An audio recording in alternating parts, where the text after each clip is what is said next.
Listen, I know that situation pissed you off. I know it looked like they got the upper hand, but let them have that. Put them in the hands of God. Let God be your vindicator. Do you know he can get them back a lot greater than you can?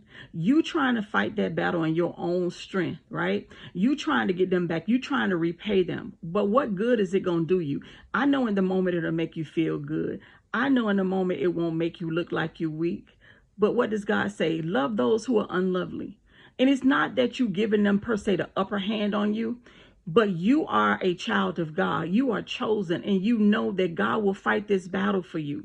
You trying to fight it doesn't do anything but continues to cause the strife to just linger on and linger on and linger on. And then you're going to be stressed. You're going to be physically burnt out.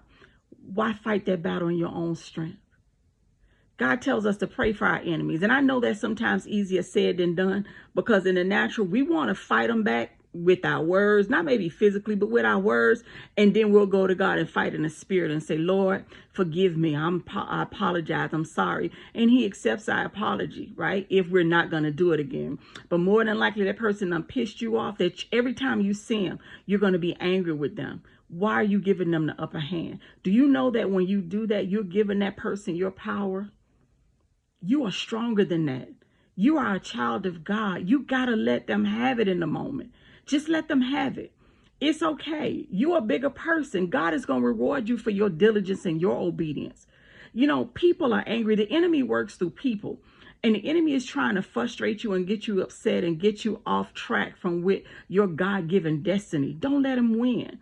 When you give into that fight and that battle, you giving him your power. You're allowing him to say, you know what, I'm not going to trust God, which is exactly what he wants you to do. He wants you to fight things in your strength. He wants you to walk in pride. Pride says, I'm self-sufficient. I don't have to wait on God. I don't have to trust God to handle it for me because I can handle it myself. God is far greater than anything. And I don't want to make this seem like overly religious, but what I want you to know is this. Sometimes we fight battles that we're fighting in our flesh with other people, and it's the enemy simply trying to attack you. Don't let him win. The Holy Spirit is telling you he's going to lead you. He's going to guide you. He's going to show you how to win. He's going to show you how to prosper in their face. What do Psalms 23 say? The Lord prepares a table in the presence of your enemies. He anoints your head with oil. He's going to cause your cup to overflow with blessings. For surely his goodness and mercy will follow you all the days of your life. So don't give in to that temptation. Don't give in to that fight. He has said he'll make your enemies your footstool. So why are you trying to fight that battle? Why are you trying to go up against that person? You know, they said what they said. That neighbor, you know, sometimes our neighbors piss us off. People on our job, our co-workers, right? And we want to say what we want to say to them because, again, it'll make our flesh feel good. Don't. You're bigger than that. You're stronger than that. God says you are fearfully and wonderfully made, and that fighting back is not a fruit of the spirit. Joy, love, peace, patience, long suffering with people. Go ahead and give them the upper hand for the moment.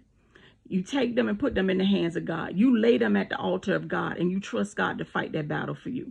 Because again, he'll vindicate you, and he'll make them, sometimes he'll make those same people come back and apologize, or he'll cause them to do something that'll bless you in return. I just want you to trust God. I don't want you to get out of character. You are a child of God. You are chosen. You're going to be the example to your family, to your children, to your spouse. Don't give in. Don't let the enemy win. That's all he's trying to do. Defeat you. I believe in you. Stay strong. Trust God. Pray about it. And leave it with God. He will fight your battles. He said no weapon forged against you shall be able to prosper. And every tongue lifted up against you in judgment, he'll give you the ability to condemn and prove to be in the wrong. He said the enemies who will come up against you one way, he'll cause them to flee in seven. Did he? Not. Trust his word. I believe in you. Shalom.